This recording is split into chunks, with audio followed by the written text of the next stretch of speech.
Ну что, всем привет! Наступил месяц гордости, месяц прайда, июнь. Да, и вот, собственно, мы снова здесь собрались вместе. Все те же лица. Я думаю, вы нас помните, вы нас знаете. Гей-чат в прямом эфире. Для тех, кто присоединился, для наших зрителей. А кто смотрит записи на YouTube, подписывайтесь на канал, ставьте лайки и пишите ваши комментарии. Every day, I want your touch in every way. I can't get enough. Anything just to feel the rush. This is enough. And this world ain't right, won't accept it. Negative energy, I expect it. Once it's in your mind, it's infectious. So fight for your life and reject it. You better give me space, I'll protect it. My adrenaline spikes when I'm threatened. And if you stay in my way, I'm aggressive. Cause when there's no exit, I'll kill when I'm desperate. Саша, привет. Я смотрю, ты сегодня радужный немножко. Всем привет! У нас сейчас проходит неделя прайда. В субботу будет основной прайд, проходить шествие по центру города. Запланировано много мероприятий. Вот одно из мероприятий мы ходили на фильм «Tom of Finland». Это про самого главного человека, который рисовал эти все картинки известные. И он рассказывал вообще, как это к нему пришло, как он старался изменить вот эту мускулинность в людях и в представлении геев. И на самом деле очень интересно, было очень много людей. Но в основном, конечно, были геи. Было пару лесбиянок, но я так понял, им эта тема не интересна. Но было очень интересно. То есть там прямо в городе билборды висели с голыми мужиками. То есть очень интересно. А у вас только неделя прайда, у нас вот месяц, у нас даже чуть ли не в мае начинают, знаешь, уже Ну, у нас флагами как бы не трясти. месяц идет прайда, но именно неделя мероприятий. И все основные флаги вывешиваются только вот, по-моему, в пятницу, когда вот буквально уже прайд заканчивается. Так, ну видишь, у тебя классно, у тебя написано, что ты из Хельсинки. С тобой все очень просто, да. Ребят, кто в Хельсинки, вот встречайтесь, общайтесь, вперед на прайд все вместе. Так, ну что, Коля, я смотрю, ты опять куда-то переехал. Да, Индонезия, я как тебе? переехал. Я переехал. Нет, я там же в Барселоне. Единственное, что я сейчас уже не в тех шикарных апартаментах, в которые я жил первый месяц. Вот сейчас я живу в социальном жилье, поэтому как бы вот мне пришлось сделать себе виртуальный фон. Вот, потому что тут ничего интересного, тут как бы маленькая комната, я обещаюсь из прачечной вообще с вами. Вот, но здесь чисто хорошо и главное бесплатно. По прайду в Барселоне здесь вообще, мало того, что здесь действительно целый месяц и начинается все очень рано, но в Барселоне, вот у испанцев наверняка все знаете, что в Испании лето, оно не начинается там 1 июня, да, оно начинается в 25, 25 июня, у них все немножко позже. Вот. И, соответственно, как бы вот по этим циклам начинается все остальное. И барселонский прайд, он тоже начинается только сегодня. То есть июнь как бы уже месяц гордости практически прошел, а мы только разогреваемся. Все остальные мероприятия уже будут в июле, ближе к концу. Вот. И здесь, ну, такое ощущение, что прайд не заканчивается никогда, потому что везде все висит, везде куча флагов, везде какие-то мероприятия, на которых просто невозможно побывать на всех. Я, кстати, был на своем первом прайде в своей жизни, можете меня поздравить. Вот, в начале этого месяца в Сиджесе, это городок недалеко от Барселоны, и это как местная маленькая такая гей-столица Испании. Вот, и это очень дорогой городок, там очень много белых цисгендерных геев мужчин, которые делают этот прайд особенно красиво, особенно интересно. Вот. Было очень здорово, я расплакался. То есть я, когда вот все это началось, вот, у меня пошли слезы, потому что это было просто обалденно. И чувствовать вот это, чувствовать себя человеком, чувствовать возможность быть собой и чувствовать поддержку общества. И то, что куча людей таких, как ты, и они чувствуют то же самое, что ты. И это было просто, ну, это обалденно. Я не думал, что меня так сильно накроет, Но я там, да, первые минут 5, пока мы там вот были, находились в этом пространстве с друзьями, вот, у меня прям, ну, пошли это самое слезы. Вот, душевно сходили, погуляли, душевно отметили все это дело. Вот, и все только начинается, я не знаю, мне кажется, мне почки, печень и вообще другие органы откажут у меня. Вот, к тому времени, пока испанцы наконец-то раскачаются и этот прайд войдет в полную силу здесь, в Барселоне. Слушай, а в Бангкоке ты жил, да, по-моему? Там нет прайда, не проходит? Слушай, нет, я жил не в Бангкоке, я жил на Самуи. Вот, чтобы ты понимал, там вот все вот так вот, как вот сзади меня.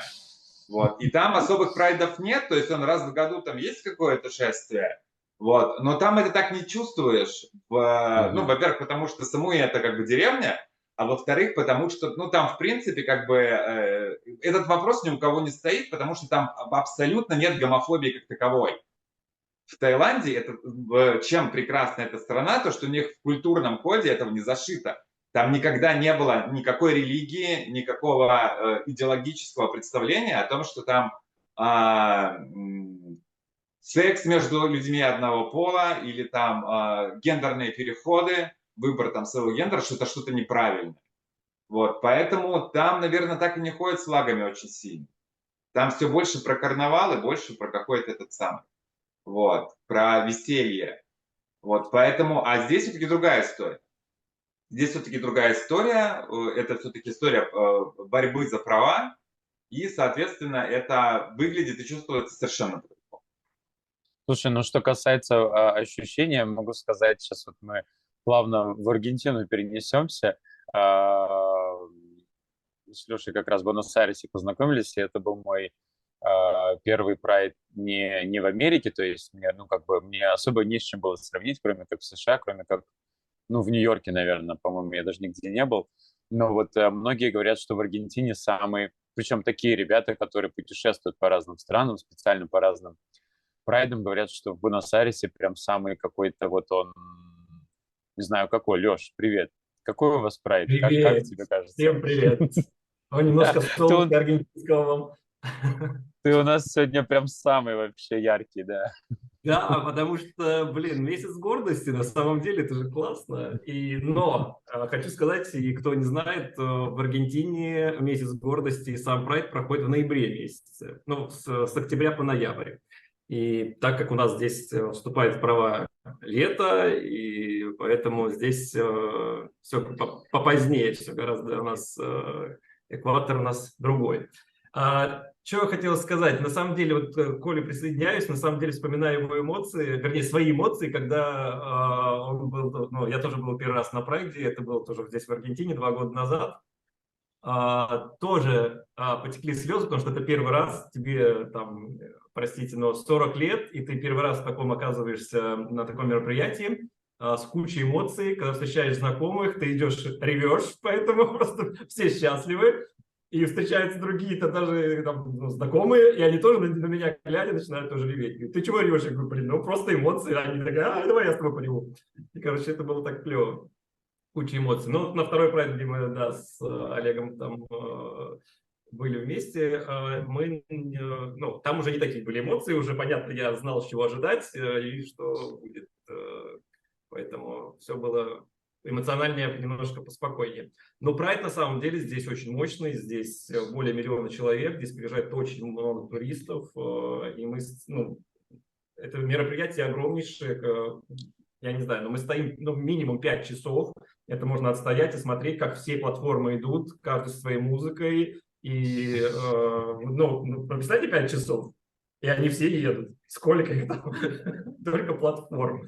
Абсолютно разные организации, тематики, естественно, и все на позитиве. Очень крутое мероприятие. Всем рекомендую приехать в Аргентину, у кого есть возможность. Ну, далековато. Вот я вот когда полгода назад был в Буэнос-Айресе, я почему-то искал очень активно там вот, ну, в прошлом гей-чате, точнее позапрошлом, Коля тут мы, в том числе благодаря Коле мы говорили про полиаморию, я все искал какой-то, значит, группу, да, какую-то платформу или что-нибудь такое, которая, типа, это приветствует, но я не нашел. Вот теперь я с тем же вопросом пристаю ко всем в США, говорю, а почему, типа, не существует такого комьюнити, и, в общем, Ну, посмотрим, что получится из этого, да. Марк, привет. Привет. Ты где, в Польше? Ну, я в Польше несчастный. А почему?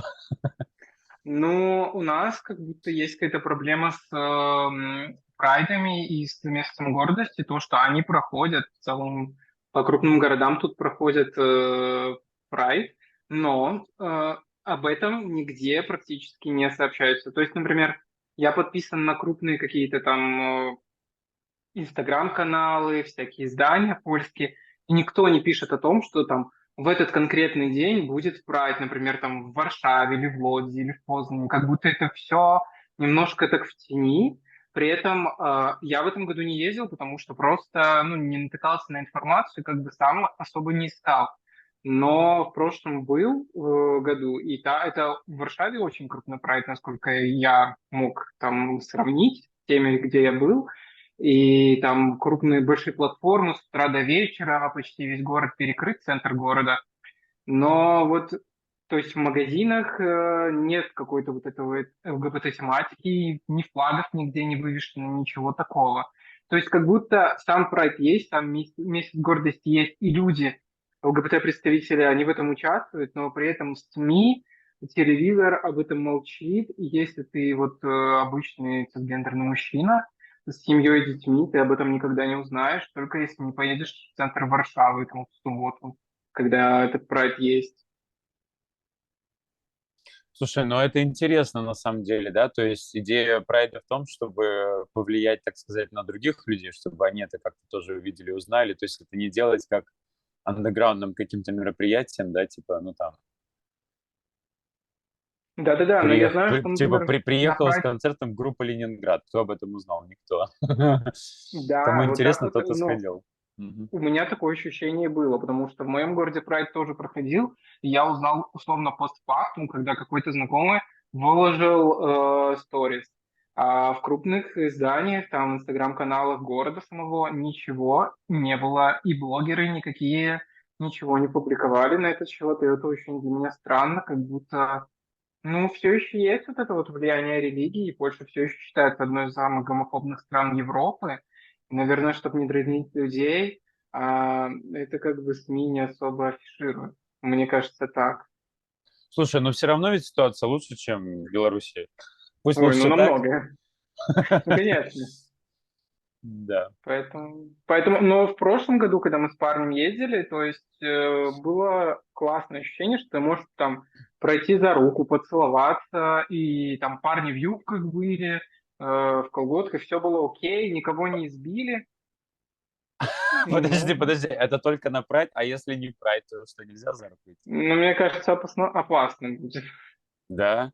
Я, кстати, сейчас Мне тоже кажется, это риски. замечаю много людей, да, на улицах, в том числе в Нью-Йорке, прямо идут за руку и думаю, так странно, вроде Нью-Йорк, он всегда как бы такой гей-френдли, но почему именно сейчас, как бы? Ну, это для людей, да, может быть, кажется менее безопасно, не знаю. Ну да. Слушайте, а вот Поэтому есть как-то вот... так. Слушайте, ребята, Да. ну действительно, вот просто хочу вставить свои 5 копеек. Для человека, например, как вот мы, вот, например, с супругом, которые там 40 лет там прожили там в гомофобной России, вот, даже там переехав в ту же самую Испанию, очень сложно не повторять то же самое поведение, которое было в России. То есть, да, для этого нужно устроить месяц прайда, везде вывесить флаги, вот, чтобы мы почувствовали себя в безопасности, наконец-то взяли друг друга за руку. Вот, несмотря на то, что как бы, это здесь очень, маленькая вероятность там получить каких-то, какой-то негатив огрести, да, за это.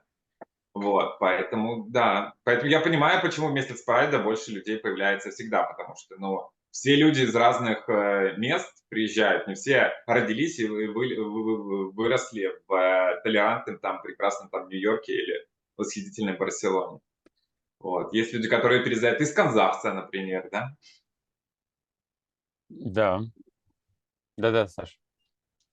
Ну, здесь, допустим, тоже в обычной жизни в течение года я не вижу таких людей, кто ходил бы в юбках, в каких-нибудь лосинах.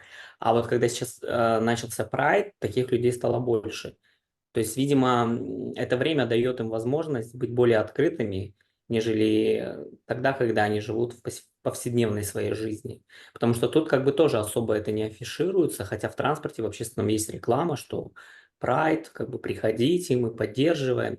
Но в целом как-то все так консервативно, как и в самой Финляндии. Тут же все так как бы скучно, нет такого, как вот дикого карнавала там, в Рио-де-Жанейро или еще там.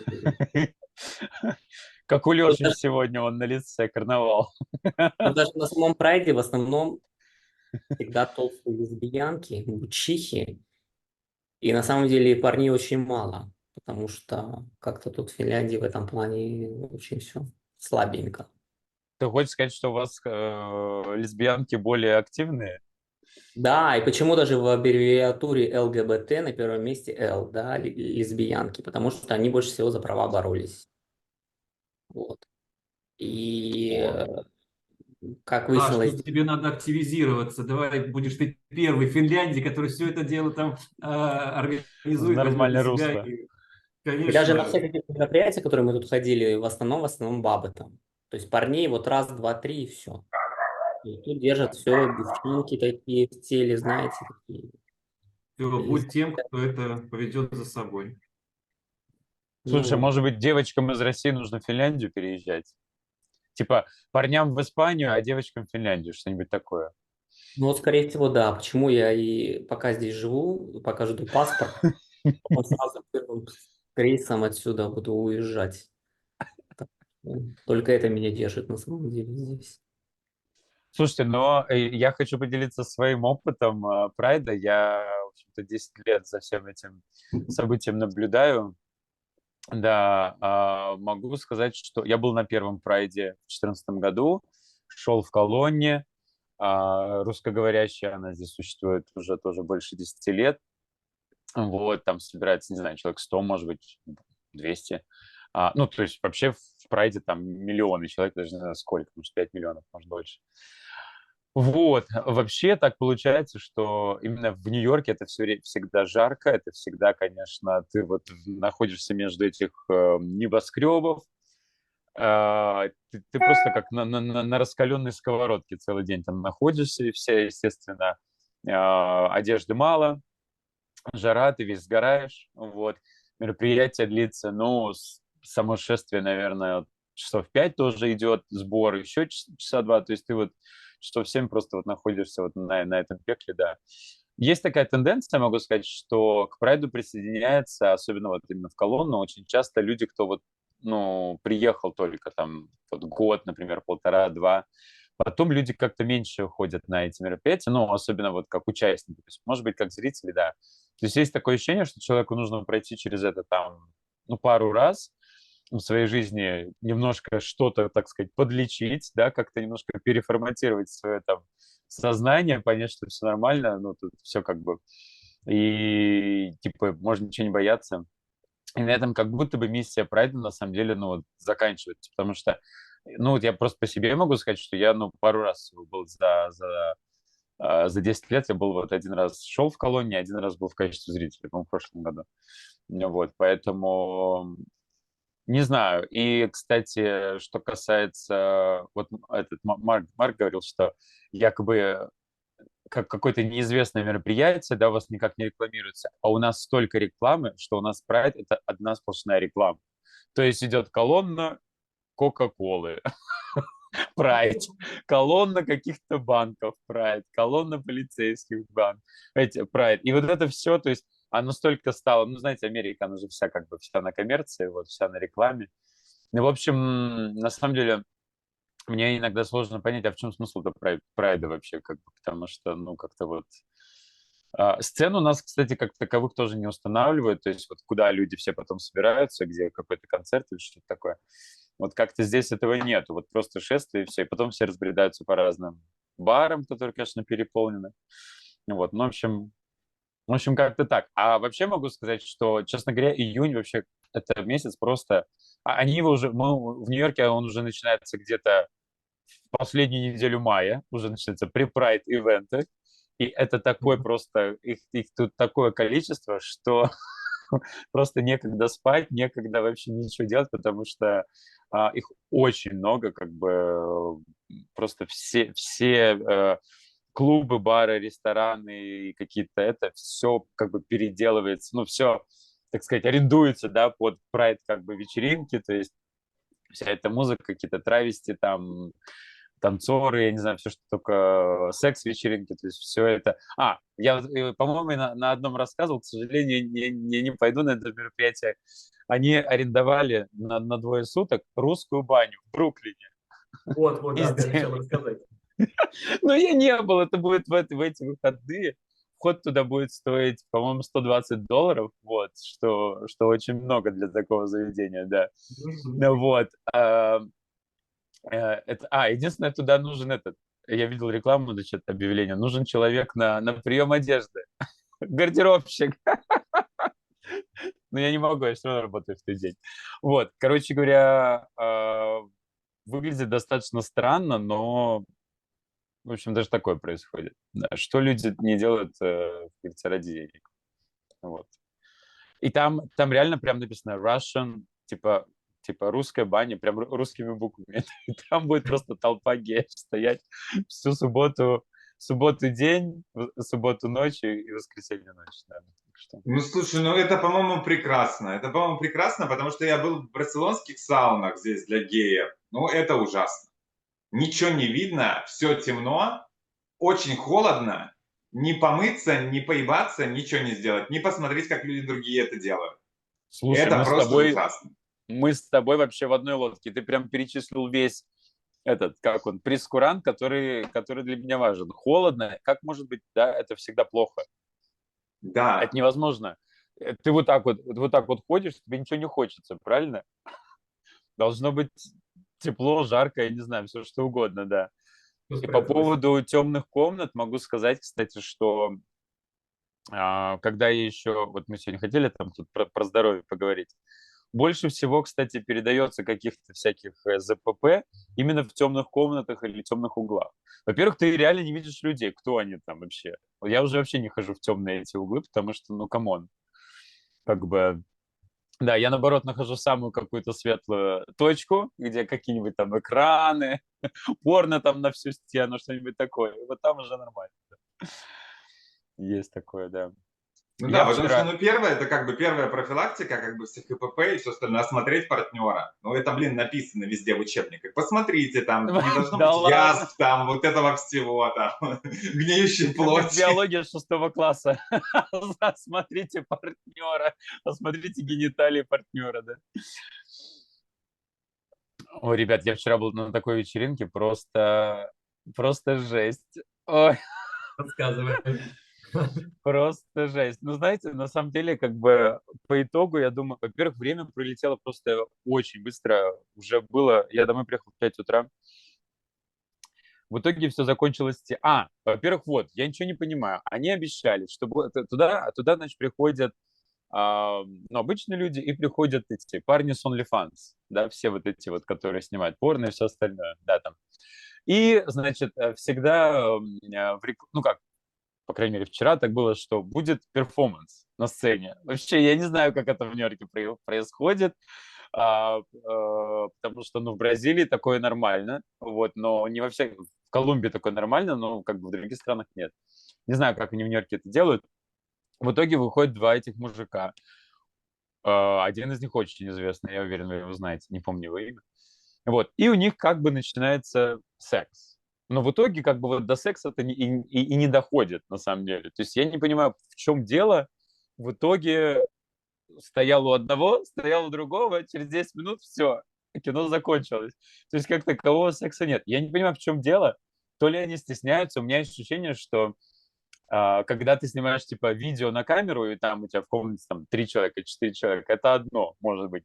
А когда перед тобой огромный клуб людей, ну как, не клуб, но бар, хорошо. Вот. В итоге,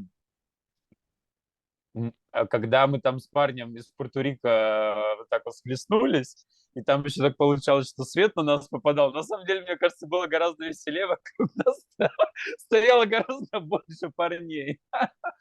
Ну вот как-то так, да, поэтому Надо было на сцену Ну, пойти. слушай, наверное, на то и был расчет, понимаешь, что вы сами устроите себе шоу. Я уже думаю, может, предложить свою кандидатуру, вдруг получится, вдруг как бы это самое.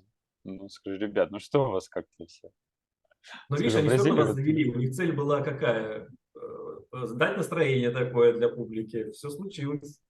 да, на самом деле, да, потому что первые почти часа два все ходят, смотрят друг на друга, ничего толком не происходит. Ну И да, вот ну, такие вещи не есть. раскрепощают. Да. Это да. Это да. А вообще вот опять вчера я пошел на эту вечеринку. а, Португалец, а, Перу, Венесуэла, Колумбия. У меня Мексика. У меня все один и тот же набор. Я ничего не могу с собой поделать. Я не выбираю.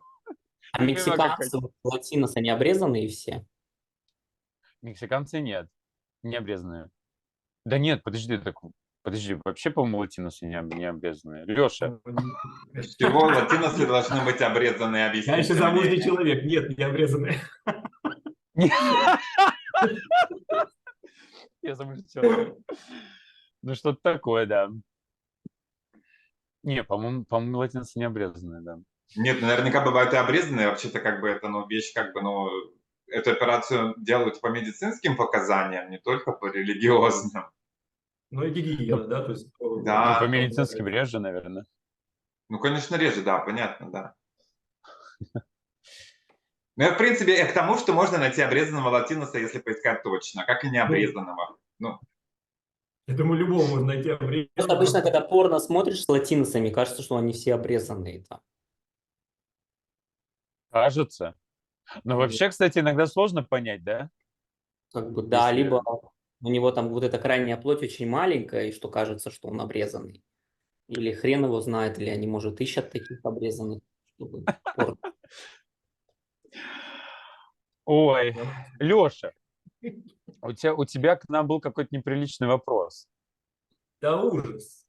Ну это Ну? вообще, ну, Ну, я Что не с тобой знаю, как происходит? получилось. Ну это что такое? Я на самом деле не понял твоего вопроса, поэтому тебе его нужно будет озвучить еще раз. Вот давайте порассуждаем. Пофантазируем.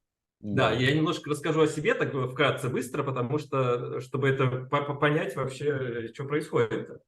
Мне 42 годика, я вырос и 35 лет прожил в маленьком провинциальном городе Ленинградской области, там, до 50 тысяч населения. Всем, кто смотрит, привет. Пидорасы.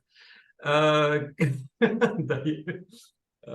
короче, и как вообще мое становление, там, да, я в 24 года у меня случился первый секс однополый с мужчиной, и потом у меня все, до этого были девушки. И как-то все это развивалось, я был в отношениях сразу 11,5 лет, все было прекрасно, весело, задорно, семья прям такая, и я был в пассивной роли. Дальше, как только они закончились, и тут что-то Остапа понесло. И до сего момента, вот уже сколько там, много уже лет, я практически только в активной роли. То есть мои вкусовые предпочтения, они как бы меняются, да? Но сейчас вообще 2 недели назад тут какие-то у меня... Что происходит со мной? Я смотрю порно, и мне попадается то, чего я никогда раньше и бы не посмотрел, грубо говоря. Да? Это, не то, что не привлекало. Это порно с трансгендерным мужчиной, который ФТМ и без нижнего операции. И, блин, и я смотрю, и мне норм, и мне классно, меня заходит. Я смотрю еще, грубо говоря, меня это возбудило, естественно, но это было не единственный раз, когда я смотрел такое видео, после именно вот за эти 2 недели. Я уже прям желаю встречи с таким партнером, не говорю о том, что я представляю какие-то отношения с таким человеком, да, хотя никто ничего не исключает, потому что это все-таки не от этого зависит, да, не от того, что у нас в штанах. Но такого прям секса в реале, такого хочется. И это интересный такой опыт для меня. Что со мной? А Куда могу меня уточнить, несет? это Я через полгода получается, вообще натуралом стану. Да, тебе мы тут нравится, сидим, когда буквы у складываем. парня, Ага. тебе Что не нравится, должно когда у быть парня сверху, а что грудь снизу? и нету снизу, и снизу, ну, член? Но наоборот, ну, то есть он мускулинно Выглядит выглядит, мужчина, как но мужчина, а после гениталии операции не женские. сделан. Да, гениталии женские. А гениталии женские. Да. Мгм. Не как в этом, в Бангкоке. Слушайте, ну в Бангкоке тоже разные вещи бывают. Как бы, В конечно, обе просто стороны, ну, да? одно виднее, просто всегда виднее именно трансгендерной девушки, да? Вот. Ну, трансгендерных мужчин тоже очень много. У меня просто очень много таких друзей. Леш, у нас очень много таких друзей в Омске. И, Познакомь. в принципе, могу, да. Единственное, что они все в Омске. Вот. И у нас в моем комьюнити в Омске, и я знаю очень много пар, которые вот именно так были и есть сейчас, где это один парень трансгендерный парень, а другой, ну, грубо говоря, обычный гей. Вот. И поэтому меня это вообще никак не удивляет. Меня удивляет то, что каждый раз, когда вот такое что-то появляется, я думаю, блин, у нас в Омске этот вопрос уже как бы давно был закрыт. Вот, и даже там, приезжая сюда в Барселону, видя там людей из других регионов России, я думаю, боже мой, из какой, блядь, дичи вы приехали, ребята. Вот. И это нормально то, что происходит, Леш. И я считаю, что это просто один из видов сексуальности. Ну, действительно, ну, вообще, в принципе, как бы определение гей это тот, кого привлекают мужики. Мужик это прежде всего как бы гендер.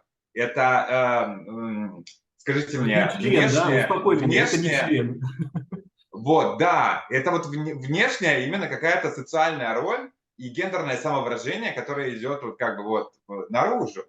Вот. А что там у него в штанах? Маленький пенис, большой пенис или вообще отрицательное значение пениса, как в данном случае? Вот. Я считаю, что это второстепенно совершенно. Ну да, внешний вид-то все равно он мускулинный, меня привлекает как мужчина, да, то есть... Да, Ну и плюс всё равно запретный плод, он сладок, и всегда, когда ты понимаешь, что ты не, ну, как сказать, не сможешь обладать этим человеком, он где-то, точнее, с ним сложнее познакомиться, чем, наверное, с обычным геем. Вот. И поэтому тебе хочется этого. И плюс сейчас очень много порно, кстати, показывают на OnlyFans, где такие парни занимаются сексом.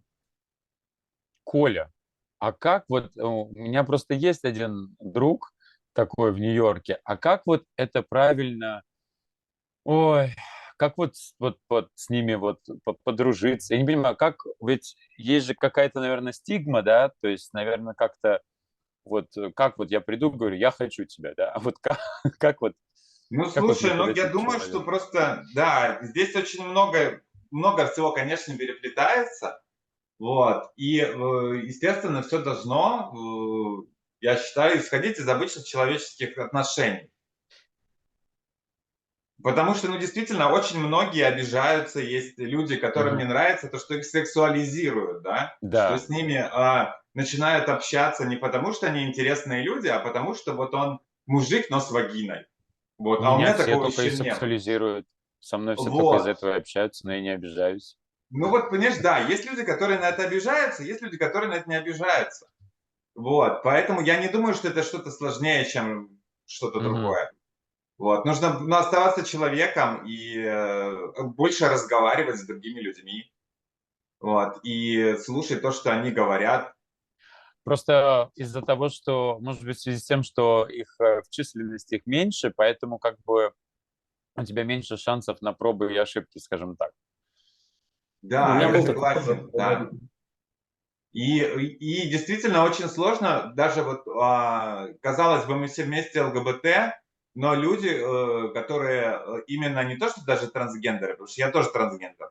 Я не бинарная персона, у меня стоит там еще 20 лет назад поставлен диагноз этот, но я не совершал переход.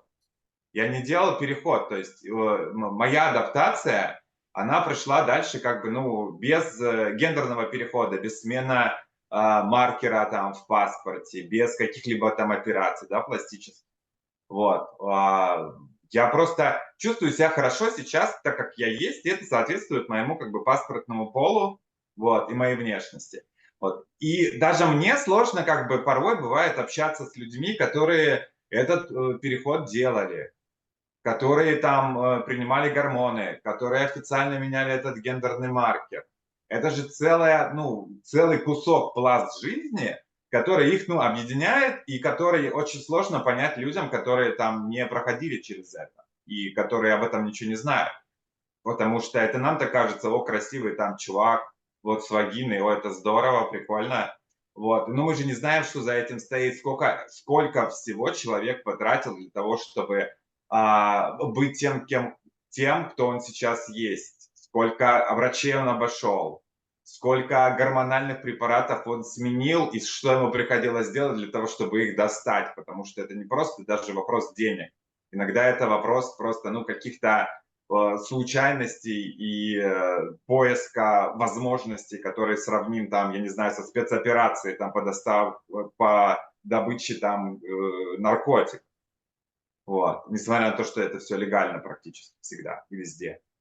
Вот. Поэтому в этом сложность. И да, то есть если вы хотите заводить себе таких друзей, будьте готовы открывать для себя информацию об опытах других людей, которые могут вас шокировать. Да, у меня, кстати, был такой опыт. На самом деле, я познакомился с парнем, когда только переехал в Финляндию. С виду вот фин-фином, такой мускулинный, накачанный, такой все. Это поподробнее, Саш. Голос такой. И потом, когда дело дошло до секса, то есть все там у меня стоит, мы там целуемся, обнимаемся. А я смотрю, я что-то хуй не могу нащупать, думаю, а где у него хуй-то? То ли он маленький какой-то, то ли что. А потом выяснилось, что он получается, трансперсона. Да, и у нас, конечно, был с ним секс, но я для себя понял, что нет, все-таки это не мое, потому что мне нужно, чтобы был хуй, чтобы было за что подержаться, чтобы пососать, чтобы как бы все такое. А там, хотя Ой, с Во виду, время вот, езды. Держитесь вообще, за поручни во время езды. Мгм. а я еще думаю, может, он маленький у него какой-то там, или что, где он? Где он? А там сюрприз. И он спиной повернулся. Блин, как прикольно вообще. Так что да, это с одной стороны я не хотел этого, но так случилось. Ну вот Больше никогда не будешь к этому готов. Вот сколько не слушай об этом, вот все равно вот такое вдруг случится, вот даже я, наверное, растеряюсь. Тут, конечно, первый блин, наверное, всегда будет комом. Слушай, да, когда таких людей нет в окружении, наверное, для меня это был вообще шок.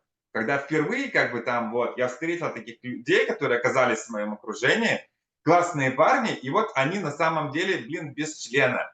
И это был для меня просто культурный шок, я, наверное, отходил полгода. Я думал об этом, как такое может быть вообще, и как что это за неведомые зверушки. Вот. Но потом, когда эти люди стали появляться у меня в окружении, когда мы стали с ними дружить, вместе работать над какими-то проектами, вместе друг друга узнавать, вместе там бухать, гулять, разговаривать и все остальное, к этому начинаешь относиться спокойно. И сейчас, и потом меня уже начинало удивлять то, почему я так удивлялся раньше. Вот, потому что сейчас жить в этом представлении это телесного многообразия, это же логично, с самого начала должно было быть, как мне сейчас кажется, что у людей может быть в штанах все что угодно. Оля, может быть, Когда ты кого-то... угодно, то есть, понимаешь, пока ты туда не лезешь, то есть это ты должен понимать, что там может тебя встретить любой сюрприз. А это еще бывают люди, извините меня, с интерсекс-вариациями, у которых половые органы тоже могут быть совершенно разными. Можно встретить девушку с яйцами, без члена, но с яйцами, например. И ничего, люди живут так. Живут, и все прекрасно. А может быть, ты кого-то знаешь, Коля, кто может на эту тему говорить, мы бы послушали, не знаю, это вообще, конечно, как какой-то другой мир. Ты имеешь в виду какую тему? Именно про трансгендерного человека нам позвать как-нибудь? Да. Или про интерсекс вариант? Или начнем с такой жести? Хоть с чего-нибудь начать. Ну, слушай, да давай подумаем, может быть, какого-нибудь спикера это самое найду. Класс. Вот. Ребят, ставьте лайки или напишите в комментарии, если вам было бы интересно узнать больше про таких людей, вот таких людей, и вообще как с ними дружить, как с ними заводить отношения, заниматься сексом и чем-нибудь еще, да. Супер, было бы очень интересно, да. Я знаю только, наверное, одного человека, я постараюсь, конечно, с ним пообщаться или с ней, с ним. Не знаю, надо И спросить. Или с ним, или с ней. Да.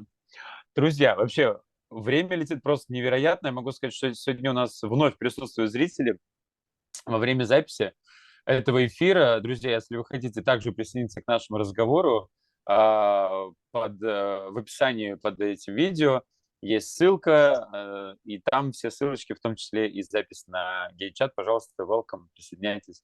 Можете нам задавать свои вопросы. Вот у нас сегодня на связи Гена, есть из Черногории. У нас опять новая страна. Что поделать вообще? Гена, привет. Да, всем привет. Ну, вообще очень интересно было послушать. У меня такой вопрос на самом деле.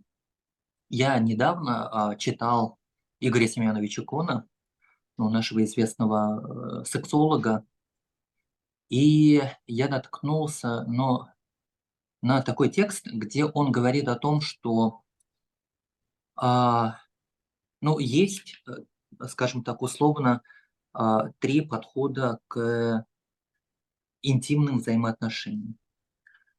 Первый подход – это вот такой телесный, физиологический, второй подход такой эротический, и третий – эмоциональный. При этом он говорит, что это вещи, которые пересекаются. Невозможно отделить одно от другого. Я в своем воображении, в опыте встречался с такими моментами. Это очень интересно. Например, эмоциональная часть, вот когда я хорошо знаю человека, да, вот я его узнаю, то какая-то вот выступает эмоциональная часть, где я не смотрю там, кто в какой роли. Просто хочется с этим человеком быть, может быть, целоваться, да, что-то вот такое. Тут, наверное, эротическое тоже перекликается. И я вдруг понял, наверное, для себя, может, ошибаюсь, что то, что я в фантазиях или в порно хочу что-то такое физиологическое, что-то вот как будто тут большая разница. Как у вас, в вашем опыте, пересекаются, не пересекаются вот эти три какие-то условно, это, конечно, условно, да, условные такие моменты. Можете поделиться? На самом деле будет интересно узнать от тех, кто находится в отношениях, потому что вот как раз вам, ребята, приходится, ну или не приходится, как-то это пересекать. У меня тоже это отдельно происходит.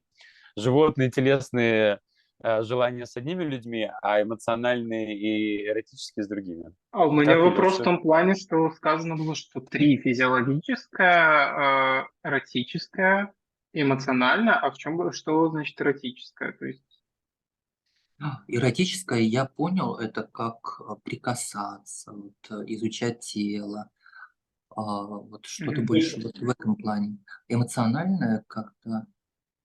Вот ну, тут вопрос. эмоционально понятно. Понятно, да.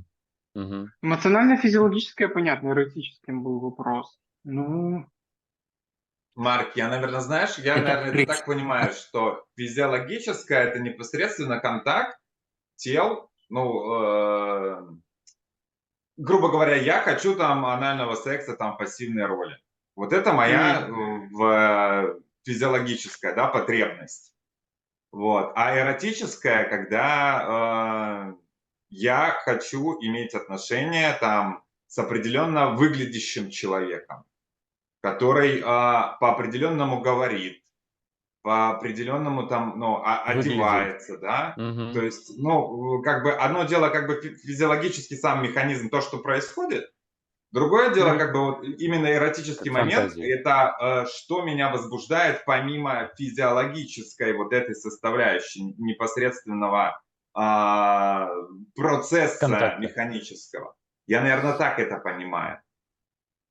Ну да, Что звучит можно, как бы, логично. понимаешь, возбуждаться там на одного человека, да, я считаю его привлекательным, я ему смотрю, на меня встает.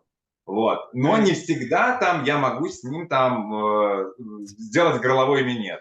Например, потому что Работник, там по определенным моментам, что у него, например, просто сильный рвотный рефлекс, и он этого как бы, ну, не может сделать. Вот. И работники тут как бы... Работники секс-индустрии, я уверен, очень хорошо это отделяют, то есть у них только последнее, только вот они выполнили эту механическую функцию, и все, то есть они не погружаются в человека, они не, то есть он может выглядеть как-то не так, что им приятно, но они выполняют свою, так сказать, задачу, да, то есть вот они как раз это умеют отделять, да-да-да. Но То есть они их для как бы себя, человек да, не это возбуждает, отделяют. но сексом они занимаются.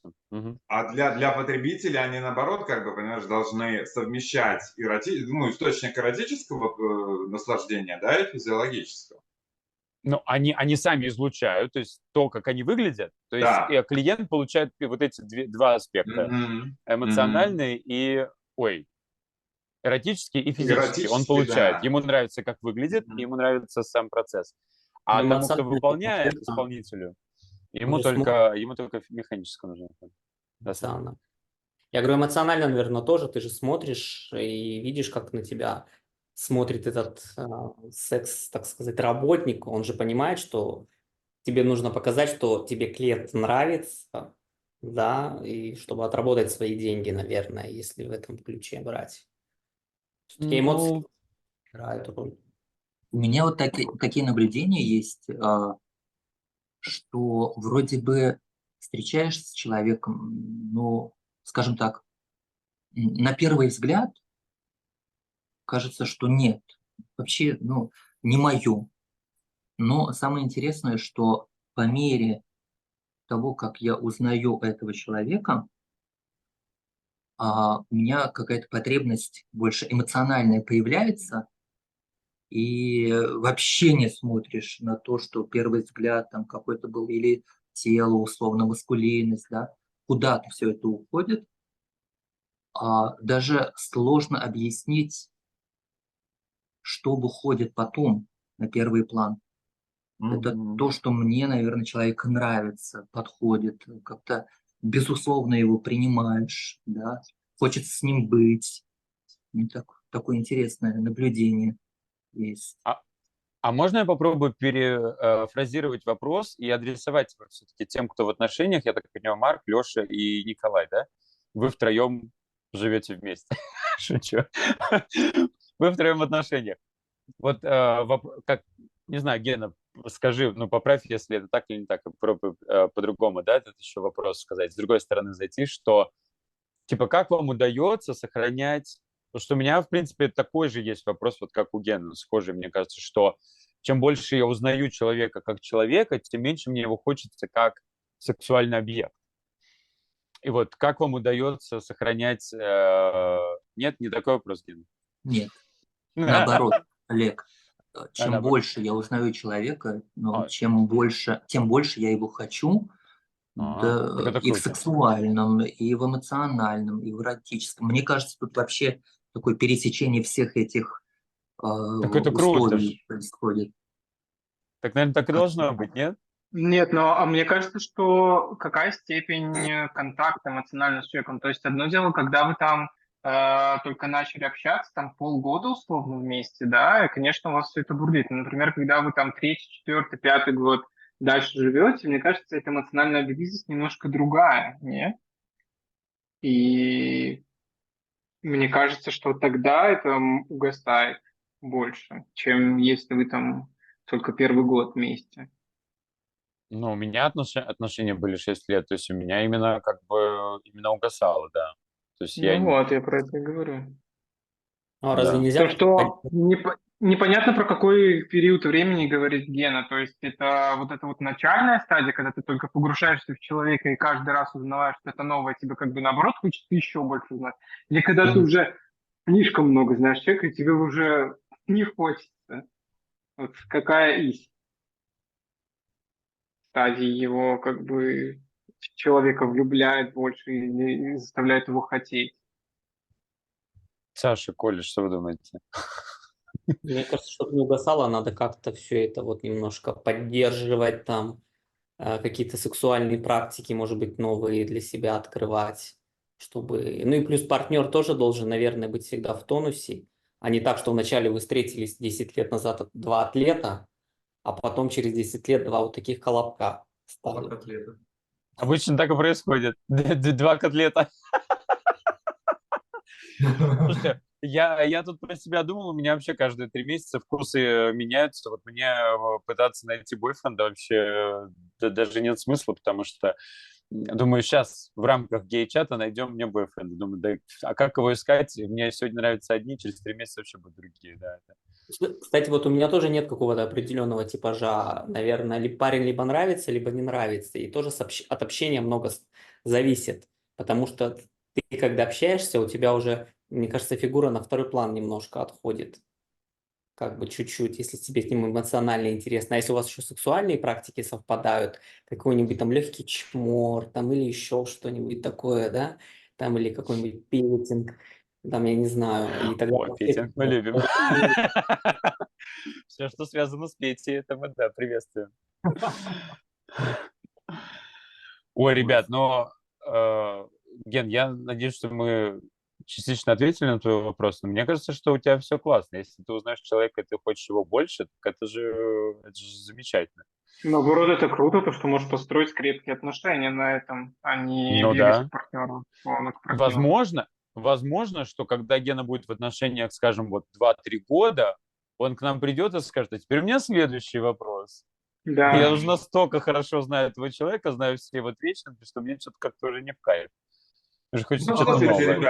слушайте, ребята, это ну такое дело, что я для себя решил, что ничто не бывает вечно, что любые отношения, они эволюционируют, что желания, там, в том числе и сексуальные, и всякие, и между двумя людьми, они могут изменяться.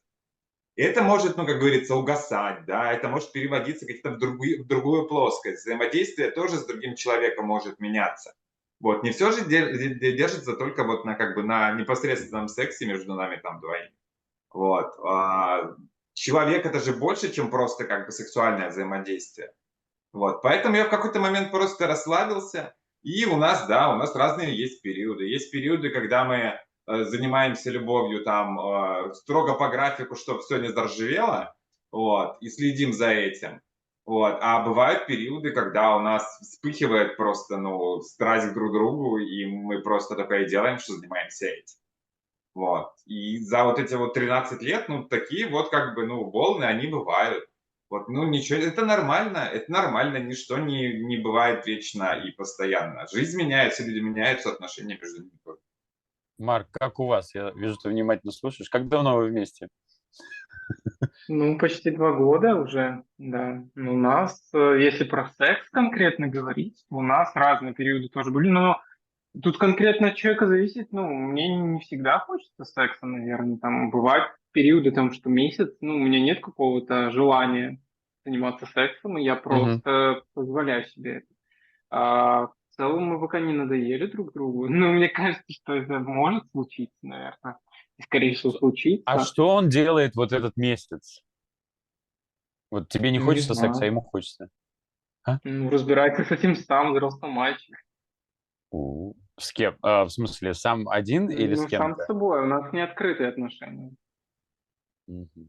Поэтому, ну, у нас были разговоры изначально, что типа вот, у нас нет месяц секса, что это такое, но мы как бы поговорили про какую-то сексуальную конституцию друг друга и то, что, ну, ему постоянно хочется, мне, наверное, не постоянно. Мне это вот, как Коля сказал, волнами идет, что иногда хочется, иногда нет, и ничего с этим не поделать. Ну и что, окей. Я Слушай, а заставлять себя это плохо. Вот представь, я твой бойфренд. И вот мне Ну, хочется всегда или там А я постоянно, да, давай.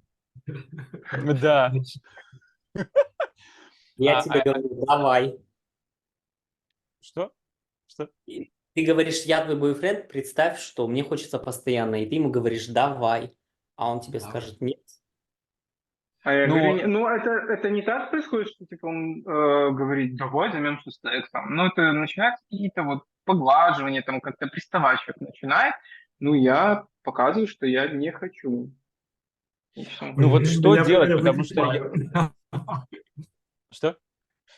Я прям закипаю. Это такой вопрос, он на самом деле темпераментов очень важный в отношениях. Очень, да, я встречаюсь с парнями, ну, в смысле, мы даже не в отношениях, мы просто встречаемся там ради секса, и вот парень живет недалеко от меня, и просто я там стал вот тот самый как раз практически месяц, получается.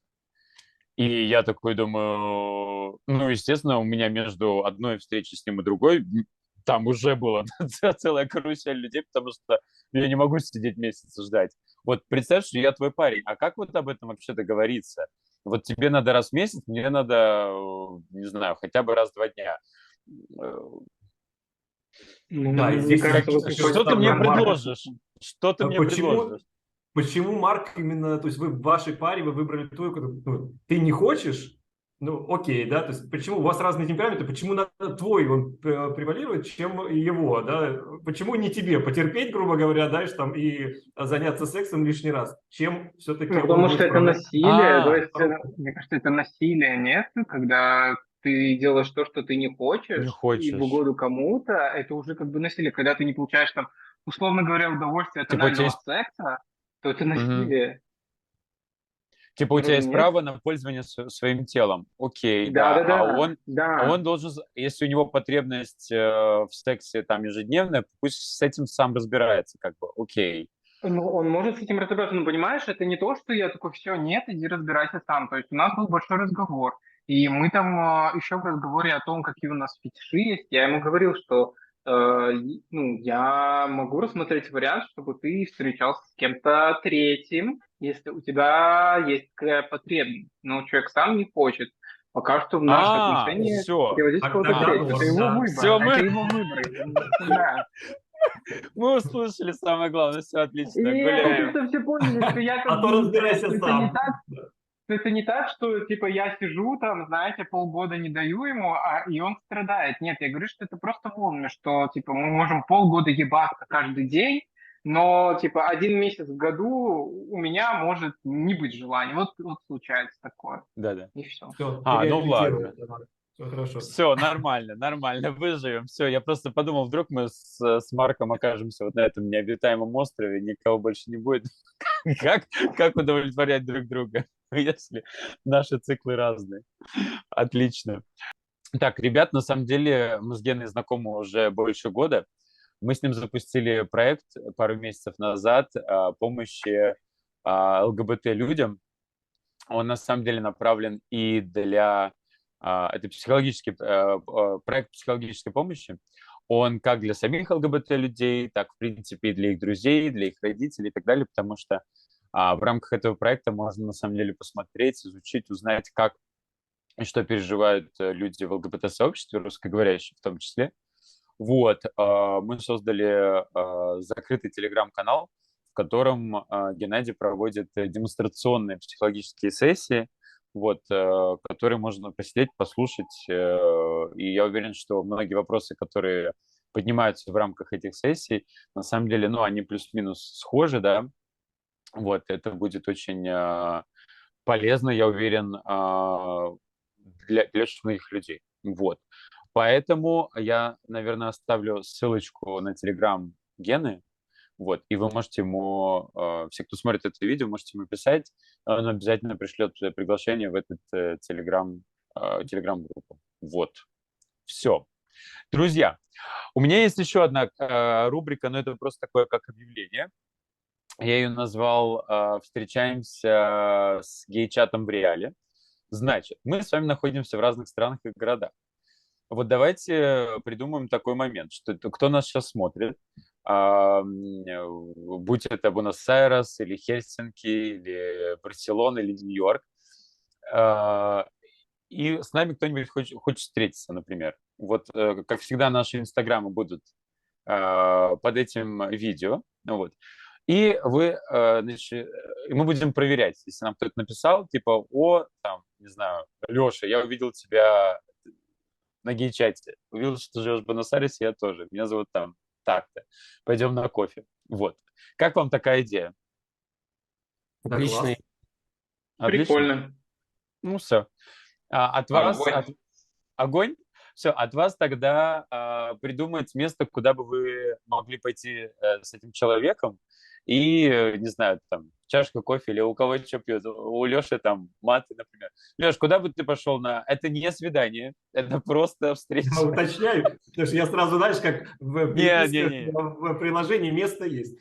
А знаете, откуда пришла эта идея? Потому что я подписан и смотрю очень многие русскоговорящие каналы блогеров, в том числе в Нью-Йорке, ребят.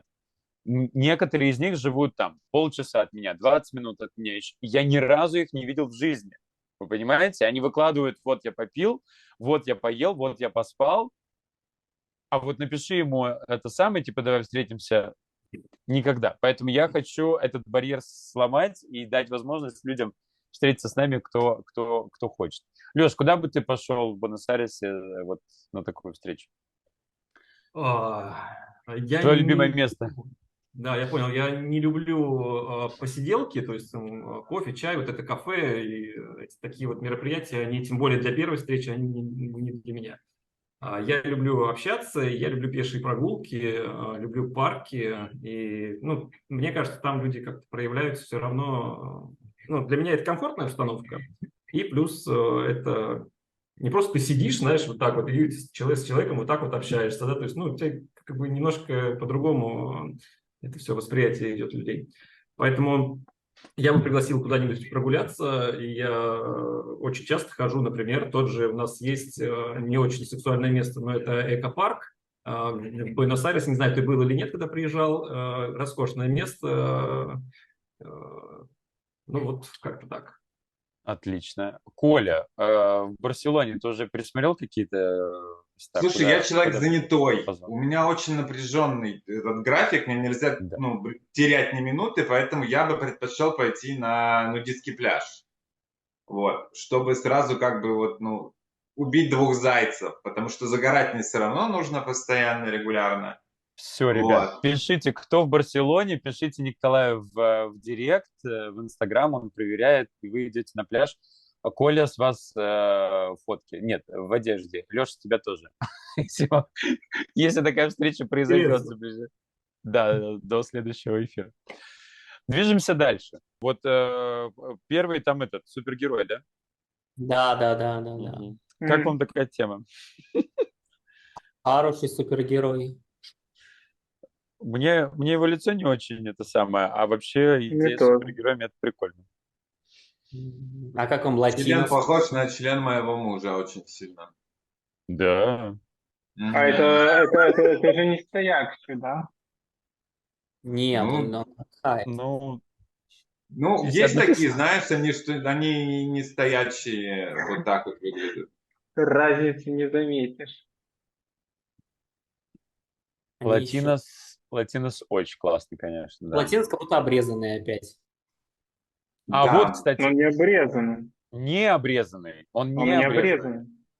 Да? Это какой латинос вы говорите, который с бедрами вот такими большими? Да. Мгм. Мгм. Кажется, у него так головка торчит, кажется, что как будто бы там обрезан. Ой. Так, ну что? О. Не знаю, какой-то он Вот этот, негармоничный. Давайте вот, следующий. вот это, смотрите, латино-папа похож на мексиканца, с которым мы вчера тусовались. Видите? Как его имя? Ну вот руки вот он так держит. Вижу. Реально Ну, похож на мексиканца, с он с которым такими мы вчера. подмышками, который... Да, с татуировками, ага. Блин, я бы выбрал Кейн Фокс, потому что он немножко, ну, есть схожие черты с моим парнем. Он лопоухий, а я люблю лопоухих. Где, как? Подожди. Как зовут? Кейн Фокс? Кен Фокс, А он где? который где- в спорт Где же он одежде. лопоухий? Он лопоухий, Спорт- у него чуть-чуть оттопырены уши. Ой, а мне нравится вот этот Слушай, Малик Он вообще Делгадзе. идеальный. А ты его первый раз видишь, Саш, этого Делгати? Мы его тут уже как-то обсуждали.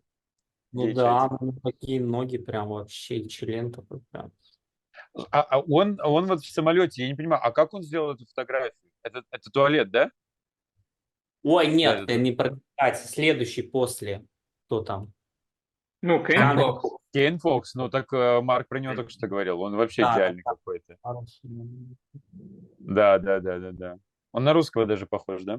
Ну вот у Да, меня вот было, это кстати, впечатление, первое знакомство с моим парнем, когда я его увидел, я такой, фу, он слишком какой-то вылет. Ну, знаете, когда Егора Крида видишь, что-то как будто чувство зловещей долины, типа, как будто чел отфотошоплен в реале. Вот есть такое от него, но...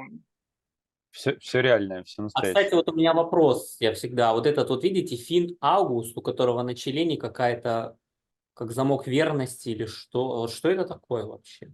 Кастрадор его Ну, называют у нас в верно. Испании. Как называется? Кастрадор называется эта штука в Испании. А что она дает? Она для чего? Ну, слушай, ну прикол в том, чтобы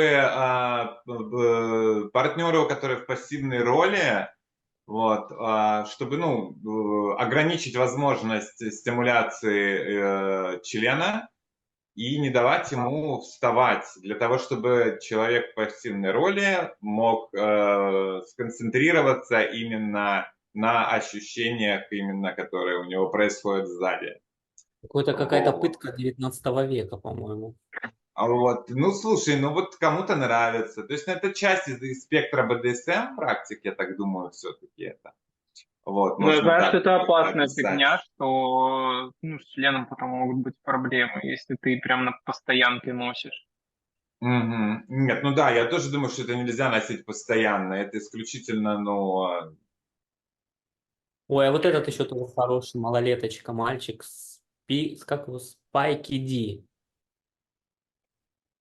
А ну где-то... Спайки Ди мне не очень нравится. Вот мне не очень нравится. Я его вот помню, я его тоже где-то видел. Мне он не очень нравится, потому что... Леша, да, у меня такие же мысли. Чё, какие мысли у вас? Это вообще Просто просто мужиков то ли ебать. Буратино, то ли Красная Шапочка, то ли Да, Малинка. Буратино. Просто... Или за Вот. мужиков ебать, если не Чем видел. чем он больше врет, тем длиннее у него становится. Только не нос. Это еще Oh my в пизду. God. Да. У Ну, меня какой-то просто диссонанс когнитивный. Я не могу сопоставить его верх и низ. Вот, для Мгм. меня это слишком Он- экзотично. Он похож, знаете, на такую фарфоровую куклу, которые такие в 19 веке были. Вот, и вот эти лицом волосы такое. в форме Да, такие стружки. закрученные. Точно, Буратино. О май гад. Так, ну что, кто кого? Ну, здесь есть вот пару, вот последний, который это из Лос-Анджелеса, и вот этот черный, вы знаете, вот тоже из ЛА, вот лежит с ногой, худой такой, Рахим Шабас, да, он очень популярный. Или как он там? да, Шабас, такой да. раскручен. Он Мне очень немножко популярный. надоел, но мне нравится, как он то, что он делает, ну, у него же типа как студия, то есть мне нравится, каких он Мгм. парней берет, как они их там крутят, вертят, то есть конкретно он, ну, с ним все понятно, но вот когда... Но у просто него всегда приелся, такие потому что он чувственные везде. видео, да? У него такие чувственные, нежные такие видео, прям как будто это самое, да? Это Это же вы про он? Яна? Ну, да если двойное проникновение это В чувственно, основном, то да. Не, ну слушайте, там двойное проникновение тоже можно по-разному делать. Ну что вы, ну это самое. Ну да, есть там чувственность на самом деле, да, ну как бы... Да, я помню, он мне запал в душу, он так это все делает, я прям думаю, вот как хорошо, вообще как муж. Это вот Да. этот, да, или кто он там? Кто? Япончик он или кто на вид? Последний? А Якоб Этан далее. Ага. Ну, он азиат, там уже сложно сказать. Хороший, Кто он? хороший. Ой, ну что, было горячо, вообще время пролетело очень быстро, друзья. Если вы еще не поставили лайк этому видео, сделать это прямо сейчас. Подписывайтесь и делитесь этим видео с друзьями. Нам очень важна ваша поддержка. Пишите комментарии, что вам понравилось, что вам не понравилось, какие темы вы хотите, чтобы мы обсудили. Все ссылочки есть в описании к этому видео. Можете регистрироваться и присоединяться в прямом эфире к нашему следующему стриму. Будем рады здесь вас видеть. А на этом у вас все. Увидимся в следующем выпуске. Пока! Пока.